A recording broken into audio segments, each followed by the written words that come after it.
Olá pessoal, voltando então, olha, hoje a conversa com Flávia Medina, ela é arquiteta, é linda, olha que bonita que ela fica no ambiente da Estoque Brasil, fica mais bonita ainda, não é? Arquiteta há quantos anos, Flávia? Eu me formei no final de 2005. Final de 2005. Exatamente. Muito jovem, você é jovem, uma jovem profissional.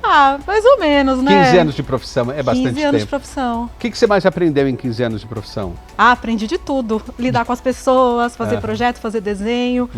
Mas eu acho que a coisa principal que eu aprendi foi ter autoconfiança. Isso é muito difícil, né? Foi, porque eu era muito insegura, Entendi. tanto quanto adolescente, quanto no começo da minha profissão, né? Então você vai...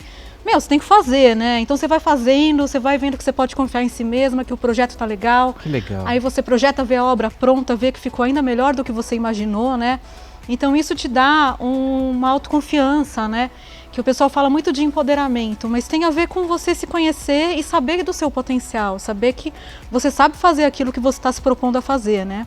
Você tocou em dois pontos que eu acho muito importantes. Quando eu falo o que mais você aprendeu, a primeira resposta que você dá é lidar com pessoas. Sim. Né? Porque o arquiteto, se ele não souber lidar com pessoas, esquece. Ele trabalha para as pessoas. Né? Exatamente. Às vezes ele esquece disso, mas ele trabalha para as pessoas. Precisa. Viu, gente? Aí, a segunda coisa é você falar de se sentir, trabalhar essa autoestima, essa autoconfiança. Porque o mundo realmente, principalmente o recém-formado, que está saindo da faculdade, seja em que área for, ele está preparado para te colocar para baixo, não para te colocar para cima. Você é recém-formado, você não sabe nada. Então, é sempre uma força muito grande para te colocar para baixo. Se você não tiver um eixo, uma autoconfiança bem trabalhada, você não consegue seguir a carreira. Né? Exatamente. E aí você tem que mostrar para o cliente aquilo que você sabe, né? Ainda mais quando você trabalha com um tipo de arquitetura, que é o que eu comecei a fazer, que é diferente do que as pessoas vêm fazendo, né? No que é diferente? Que é trabalhar muito com estrutura metálica, né? Então a gente sai do concreto, não que não use, mas a gente direciona às vezes para outros tipos de construção, que podem ser mais práticos, mais rápidos e mais inovadores, né? Então, para isso, eu tenho que mostrar para o cliente de maneira clara como funciona e o que é que eu estou fazendo, né? Tem que ficar tudo claro, o projeto, a construção. Para quem não sabe lá em casa, o que é uma arquitetura baseada em estrutura metálica? Então, a gente tem basicamente dois tipos de sistemas estruturais, né? O concreto armado, que é o mais utilizado aqui no Brasil, e a estrutura metálica, né?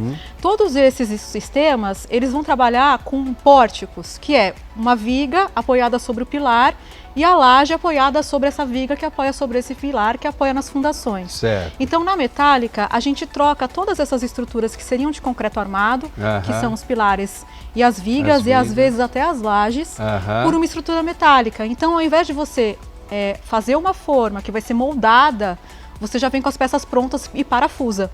Então você ganha velocidade, você ganha desempenho, porque o aço ele tem uma estrutura bem mais leve no que diz respeito à seção estrutural. Então, ao invés de ter uma viga de 1 metro, eu posso ter uma viga de 50 centímetros.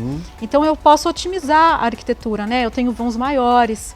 Eu posso fazer um balanço, né, que é aquela parte suspensa da arquitetura. Eu posso fazer esse balanço também. Mais longos até, mais longo. Né? Eu viabilizo algumas coisas que são alguns itens da arquitetura que são presentes mais numa arquitetura de alto padrão e de forma que é mais fácil de executar na obra, porque eu chamo uma empresa, a empresa vai lá, monta, executa, me traz a RT, responsabilidade técnica, me aluga o guindaste, entendeu? Fica tudo resolvido. A solução vem meio pronta, então, para a parte estrutural da casa feito em metálico e não em concreto. Exatamente.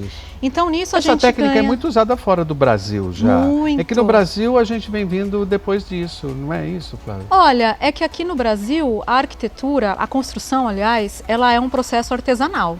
Por quê? Porque as pessoas estão acostumadas a colocar um tijolo sobre o outro para construir, né? É a casa do terceiro porquinho, né? Que construía com tijolo, que não era de palha, que não era... Porque eu lembro da história dos 3 porquinhos. A casa do porquinho. Não é? É o terceiro porquinho, gente, que construía tudo. Tudo bem que a casa dele ficava mais forte, né? E queria se passar. Mas com a estrutura metálica você não perde nada em termos de resistência.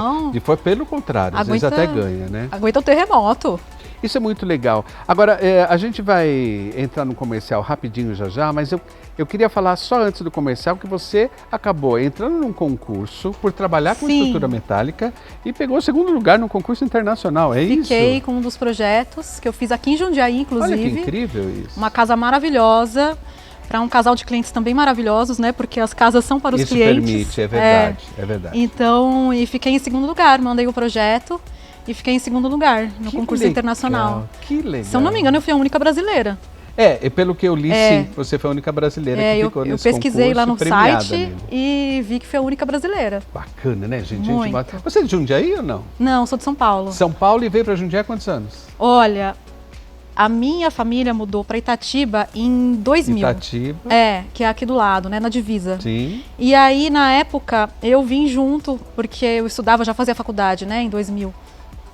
E aí eu acabei voltando a morar em São Paulo e depois que eu me formei eu vim morar aqui direto, no interior. Bacana, né? Já é uma jundiaiense, na minha opinião. Já tá, olha, né? Que legal. Eu tenho mostrado gente tão legal da cidade que participa de concursos internacionais, que traz um olhar para a cidade de Jundiaí de uma forma muito importante, que às vezes a gente morando aqui não sabe de pessoas com tanto valor.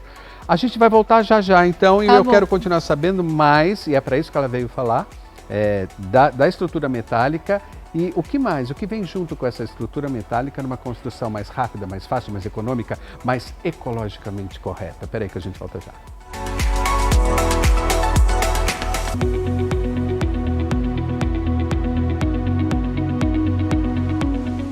Voltando com Flávia Medina, nós estamos falando de construções com estruturas metálicas.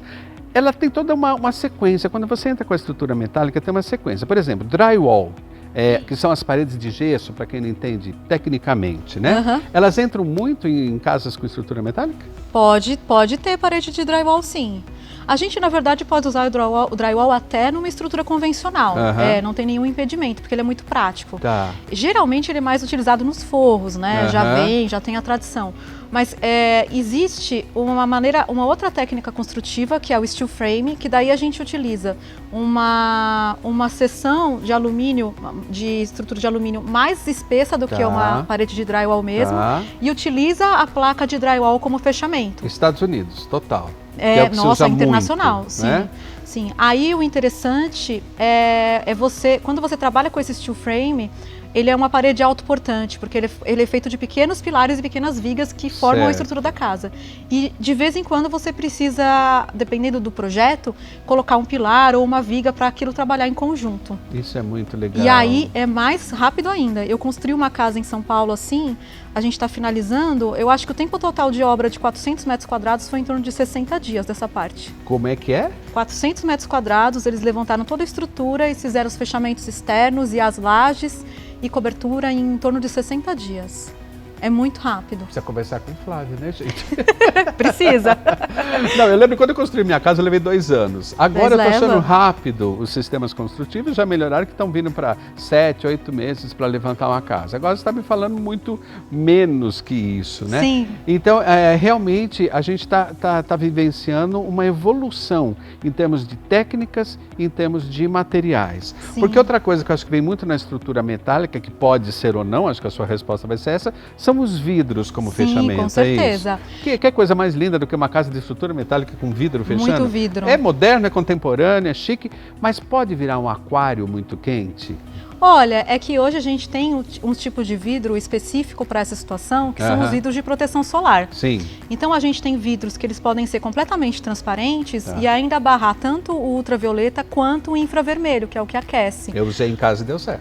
Aí você tem um vidro que te protege de estragar seus móveis, que diminui o seu consumo de energia elétrica de ar-condicionado. Então você tem um ganho de desempenho térmico na construção. Né? Esse tipo de vidro é um pouco mais caro? Mas dá para você... O retorno é bom, né? E outra, o vidro, que manutenção que você tem ao longo do tempo? É muito mais praticamente fácil. Zero. É verdade. Então, muito que a gente pensa na construção civil, eu vou investir, sei lá, 300 mil reais no vidro, tá muito caro. Só que eu não tenho que repintar esse vidro, eu não tenho que ter uma manutenção, ele não vai estragar. E ele vai te contribuir para uma estética mais agradável, né? Tem o quê? Limpeza. Né? Então... Principalmente em tempos de Covid, né, gente? A minha casa tem essa experiência, não é uma casa gigantesca, mas como ela é um U de vidro, fechada para um jardim, né, que abre depois para um jardim, a sensação que eu tenho é que eu vivo na varanda. Ah, é uma delícia, né? É muito bom, você muito tem bom. verde em volta da casa toda, né? Criar tudo de vãos bom. dentro das salas fechadas com jardins de inverno, como se chamava até pouco tempo, né? Sim. Trazer a natureza para dentro de casa é uma grande tendência, né? Isso está muito forte, principalmente pós-Covid. Eu acho que isso ainda acelerou um pouco mais, não acelerou? Com certeza. Hoje a gente se fala muito em design biofílico, apesar de que a gente já acha que essa coisa de biofilia, na verdade, é um novo nome para você precisa trazer a natureza para dentro da sua casa, né? A gente é parte da natureza. Isso. Então, quanto mais conectado com a natureza você está, mais paz de espírito você tem, porque isso faz mesmo. parte da natureza do ser humano, né? Bom ter um arquiteto que pensa nisso, eu acho maravilhoso. Eu penso. Isso é importante, né? Não é só trazer para o cliente aquela ideia de casa de revista, Exatamente. Com luxo. O que é o luxo para você hoje, por falar em luxo? Eu quero fazer, aliás, o luxo... Vou mandar esse já recado pro meu produtor aqui, eu quero falar sobre luxo. O novo luxo, o que é luxo hoje para as pessoas? Eu Anota aí, Gabriel. Que o luxo, sinceramente, é você poder escolher o que você quer de melhor para a sua vida. Entendi. Tanto na arquitetura, quanto na sua mente, os seus pensamentos podem ser um luxo, ter pensamentos bons, né? Ter uma casa bonita. O que você puder colocar de melhor na sua vida, não necessariamente consumo, mas como atitude. Por exemplo, você vai comprar uma mesa, aí essa daqui, não escolher pelo preço, escolher o que você gostou. Ótimo. Entendeu? Poder escolher com o coração, escolher aquilo que toca a sua alma. Pelo que ela me oferece, né? O que esse produto me oferece e o que é importante para mim. Se ficar tudo igual, gente, acabou a graça do mundo, né? Sim, e todo mundo tem valor, né? Porque todo mundo é diferente, mas todo mundo a gente está tudo conectado, né? E tudo isso tem valor. Não é melhor ou pior, é diferente. Né? Por isso que o luxo para mim é isso, o poder escolher. Porque Ótima só resposta. de você poder escolher o que você vai comer, gente, tem gente que não pode escolher isso, né? Isso é um luxo. Então a gente tem que ter consciência, né? Eu penso assim. Você sempre foi assim, desde pequenininha? Eu imagino você criança, acho que a Flávia era uma menina ligadinha, não era? Vocês não. Estão vendo aqui, não é, gente? Não é isso? Eu era. Eu imagino Flávia assim, desde criança, aquelas meninas que prestavam atenção em tudo. Era assim mesmo? Eu era muito tímida, eu era o meu oposto. Você tá brincando. Eu não entrava numa loja para perguntar o preço da roupa, eu não ligava para uma pizzaria. Você tá brincando? Tô falando sério. E onde é que foi esse change, essa mudança aí? Nossa, foi dos 18 para uns 19 anos, assim, que eu mudei, mas eu mudei para o meu oposto. Eu tive uma crise depressiva, assim, na faculdade, né? Foi muito difícil. Na faculdade? Na faculdade. Eu larguei, né? Tranquei, fiquei mais de um ano sem ir para FAO, odiava a faculdade, aliás, né? E nesse período eu mudei completamente. Assim, foi um período difícil, acho que durou uns 2 anos. Mas eu mudei completamente e eu deixei de ser uma pessoa tímida. Eu comecei a me forçar a me colocar em situações que eu tivesse que perder a timidez. Eu lembro que eu fui trabalhar com vendas, eu não falava um A, né? Fui trabalhar com vendas. Caramba. E isso já bem perto de estar formada já, né? Já estava com uns 24 anos, eu acho. E tive que aprender, né? Porque eu era tímida, não sabia nem falar com as pessoas. Você se forçou a isso, você buscou isso, então. Eu fui meio... Eu ficava pensando assim, puxa, eu quero empreender, eu quero ter o meu negócio um dia. Se eu continuar desse jeito, quando que eu vou ser capaz de ter as minhas coisas, de ter meu negócio? Nunca. Então eu pensei, se eu tenho que mudar, eu tenho que me colocar para fazer as coisas, sabe? Eu tenho que ter prática. Porque eu era muito, muito tímida, assim. E a minha família ria de mim. Falava, Flávia, liga pra pizzaria. Eu não. Eu começava a chorar. Era terrível.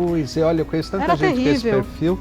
Dá pra mudar, então? Dá. Mudou. Nossa, vou fazer um treinamento. Pare de ser tímido com a Flávia Medina. Eu acho que a Flávia podia investir nessa área de coach, né? E mostrar para as pessoas como mudar para um modo de ser que é absolutamente comunicativo. Eu sou muito feliz por você estar aqui com a gente hoje. Eu sou feliz pelo convite. A gente não bateria papo com Flávia aqui por horas, não é?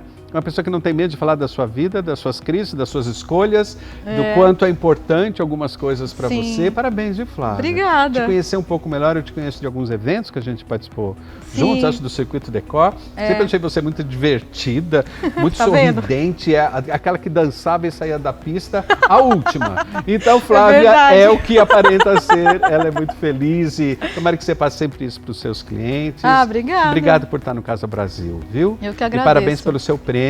A gente está aqui torcendo para você ganhar muitos outros, tá bom? Eu também, tô torcendo por mim. Olá, que bom! Torça por você! Encerrou o programa com uma frase maravilhosa. A gente torce por você e você torce pela gente.